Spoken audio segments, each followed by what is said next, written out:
নমস্কার বন্ধুরা, আজকে আমি সরু চাগলি করব। তো এখানে আতপ চাল আমি ভিজিয়ে রেখেছি 3 থেকে 4 ঘন্টা। খুব ভালোভাবে ভিজে গেছে, দেখুন হাতে গুঁড়ো হয়ে যাচ্ছে। এর আগে আমি বড় ভিডিওতে দিয়েছি সরু চাগলি, পাটিসাপটা, সেদ্ধ পিঠে, নানা রকম পিঠের আমি ভিডিওতে আমার দেওয়া আছে, প্লিজ একটু চেক করে নেবেন, তাহলেই দেখতে পাবেন। এখানে একটা মিক্সি কন্টেনার নিয়েছি। প্রথম আমি আতপ চালটা দিয়েছি। আতপ চাল দেওয়ার পরে সরু চাগলিতে একটু বিউলির ডাল দিতে হবে। আতপ চাল যদি 1 কাপ নেন, 1/2 কাপ বিউলির ডাল।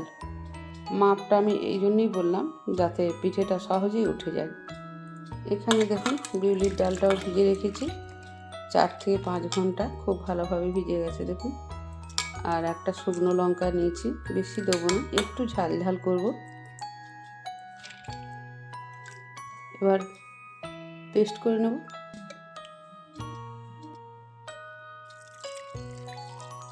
দেখুন ব্যাটারটা এত সুন্দর বাটা হয়েছে, দেখুন হাতে করে দেখিয়ে দিচ্ছি, খুব সুন্দর বাটা হয়েছে।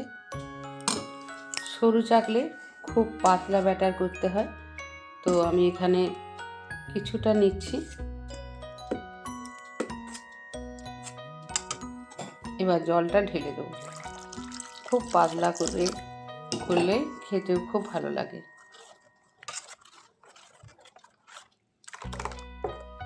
ঠিক এরকম পাতলা হবে।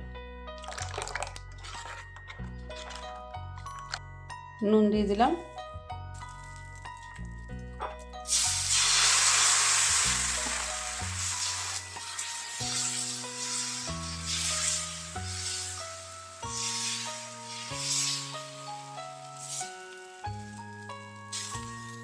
দেখুন বন্ধুরা, কি সুন্দর নিজে নিজে উঠে যাচ্ছে।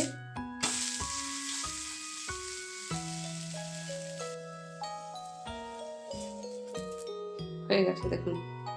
দেখুন সরু চাগলি একদম কমপ্লিট হয়ে গেছে, আর কতটা সুন্দর হয়েছে দেখুন, নরম।